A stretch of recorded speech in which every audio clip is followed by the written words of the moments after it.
human music. I like it.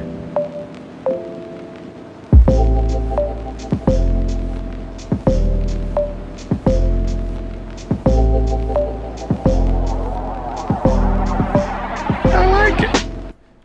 Welcome back to the SML podcast, Playing the Field with Field Journal 007.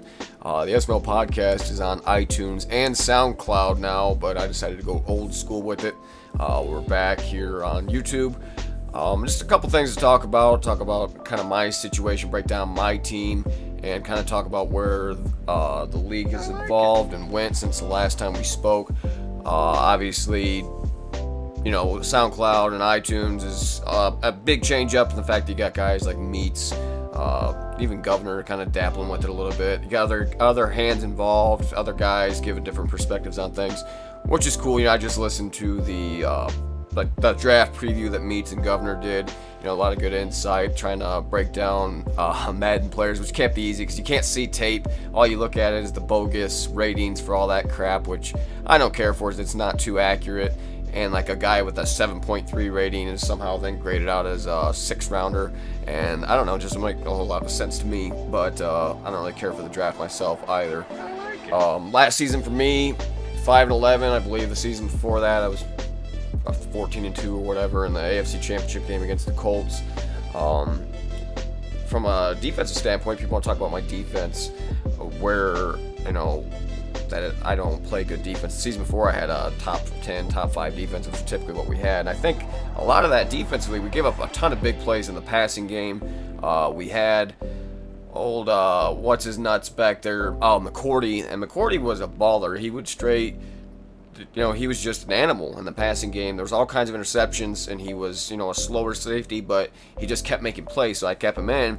And then he decided to retire, so Deron Harmon was back in the starting lineup, and that safety Shaw that I took a few years back, he's got all the intangibles. He's got good speed. I developed him, but he still is not an Ed Reed playmaker type safety. He just seems like he's always caught with his thumbs between his butt and just does not make a lot of big plays.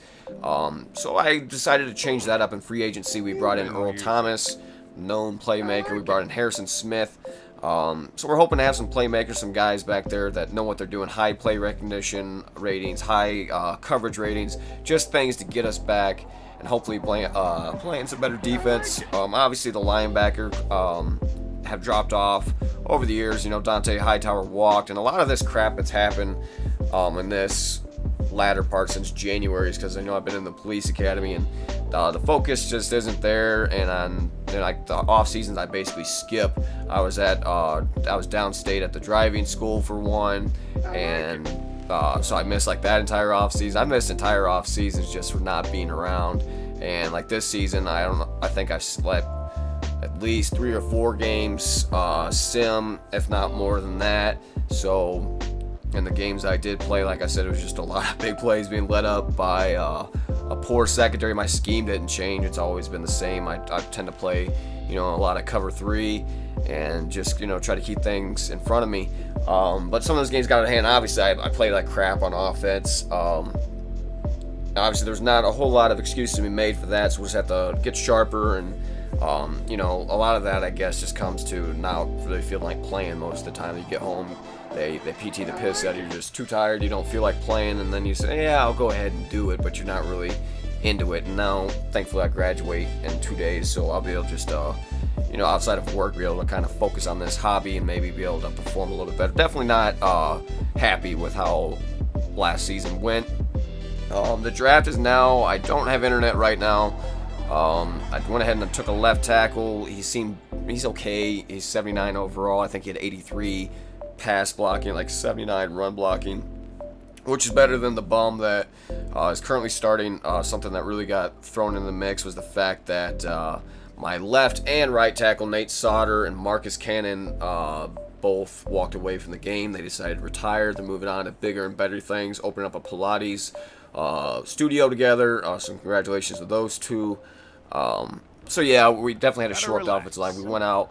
I thought I was going to go big money, and, apparently there's a bunch of a-holes out there that wanted to bid up everything, and I went after, like, the top-rated left tackle, the top-rated center. I'm like, oh, okay, I'll fix this problem. No, like somehow I think the 49ers or whoever it was, everyone wanted to outbid me on everything. So thanks a lot for that. I went for even like the mid-grade center I went for. It's like 81 or 83 overall. I think the Falcons was trying to get in a bidding war with me on him. I was like, Jesus, can't you guys just let me kind of reload a little bit here? My team, we were 5-11. You guys are kicking us when we're down. But we're gonna go ahead and we're gonna rebound. I'm looking forward to week 3 against the Bengals. He's developed quite a mouth on him, and what's strong enough for a woman's gonna be strong for him, the backhand. And we'll go ahead and give that to him, and it's gonna be nice week 3. I can't wait. So, anyway, it's just kind of good fun. There's different rivalries out there, and this is just kind of, to me, I don't consider it rivalry. It's just me just trying to have fun. I think we've been spicing things up in the league a little bit more smack talk going on. And obviously some big personnel changes from the owner's standpoint. And a few weeks back, I get home or I get out the academy, I see Prime is talking about announcing admin changes where he's kind of delegating some work. I was like, oh, okay, that's cool. I didn't know anything about that. And then so far that seemed like it's going pretty good. I think like the Raiders manages the social, and I could be totally wrong, but some guy manages the social chat. We got guys with different jobs. And that kind of helps the workload when, we came from a league where I think there was 5 or 6 admins at the time. I think there's even more now, and that was probably 3 years ago that we were in that league, 2 or 3 years ago, probably 3 years ago. And for us, we've been 2 admins from the start, and I was a lot more proactive at the beginning. I had started a Twitter account because I'd seen what Madden Bomber League was doing, and I really tried to kind of emulate their success. And Prime was constantly sliding into the DMs from people on Operation Sports, just constantly messaging people. We got a bunch of bums. We had a lot of early on arguments about rules and things of that nature, trying to set the tone, and at times tried not to step on people's feet, which kind of let things get out of hand. So now to come where we are here, May 2018, to see the guys we got, you just don't have a lot of the little petty fights. For the most part, I'd say 90%, 95% of the games are played. I'd say we stay full owner-wise more than not. Obviously, I had a bunch of guys drop off, and Prime got some doodle guy, came in to be the Seahawks, and that didn't work out because apparently the guy couldn't read or something. So it's always kind of interesting where the direction the league takes and the way it evolves and how quickly those things happen. And then we've had a couple league mainstay that is no longer with us, and you just kind of see those dynamics change. So it'll be interesting to see what happens in the NFC this year. I think this might be the Falcons' year to run it. Obviously he'll be in my opinion, the top dog, and I don't know the new Panthers owner, never played him, so I can't really speak to his ability. So I'm looking to see what the Falcons are going to do. Obviously the Eagles would be up there, and I think King Koopa, I think he went over to Arizona. So there's going to be a lot of competition over there in the NFC, and of course you got old school SML vets in their terrible two-step, and the NFC East is just kind of the NFC East. You got like the whole family in there with the Redskins, Cowboys, and I think Screwball was in the Giants like the last 2 years. So that'd be kind of interesting to see what happens with that. And also now Prime with 2 consecutive Super Bowl losses back-to-back years. You don't want to turn into a 1990s Buffalo Bills team where you make it to the big game but not taking it home. It's be interesting to see if these losses start to take a toll on him, if we're going to see more regular season losses. He's changed his team. He made a trade for Amari Cooper, and I haven't seen all of his off-season moves. I've been, like I said, I go to the academy. I'm trying to get more into it. Like, that's why I'm doing this podcast, trying to get the mind right, get back in it.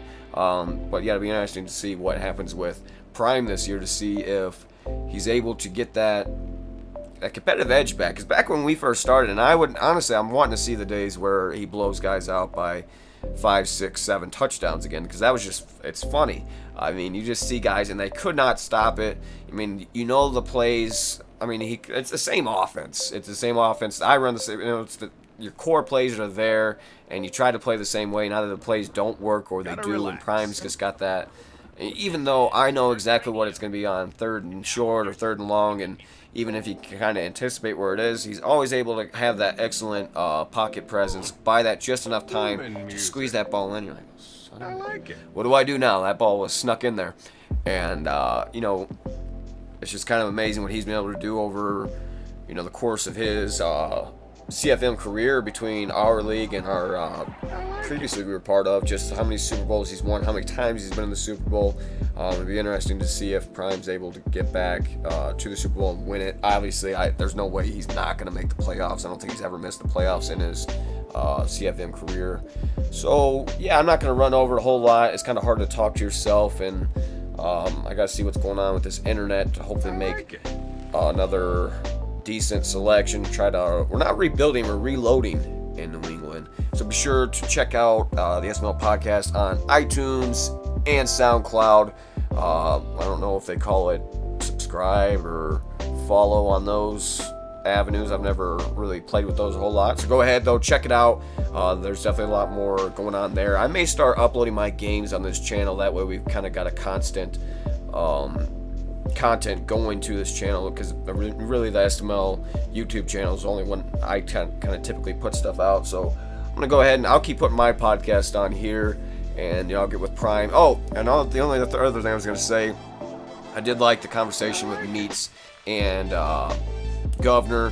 Whenever Prime and Meats get together, I think what we really need to get on is get the team speak set up. Guys that want to be part of it, just go get yourself a $40 mic or whatever, and let's get the team speak set up and really get the quality up there. The content is there. We just need to shore it up a little bit. We've been using the speakerphone record since we started, and we only the interview we did with Bomber a while back was honestly the best production quality we had, because he introduced us to TeamSpeak, and I think it's just a next level, because then it feels like you're all right there in the same room. It sounds like it, and it's just a better product. So we'll see if we can get that done. Be sure to follow us on Twitter, SoundCloud, iTunes. Subscribe to us on YouTube. If we have a new website. It's under construction. I'm not really sure what I think it's still going to be simmaddenleague.com, but to get to the current website, I think it's like Weebly or whatever. So if you're interested, be sure to look us up. You can find us just about anywhere now. We are, in my opinion, one of the fastest growing and just overall best continuity, just being able to stay out there growing leagues for the PlayStation. And, we're just looking to keep doing big things. So appreciate all the guys out there. Good luck to all the new guys. Thanks to all the other old school vets and some guys like Meats, who is kind of finding his niche in the league, and everyone just kind of finding their role and how they fit in with our league. So as always, appreciate all of you guys. Thanks for listening, and have a great night.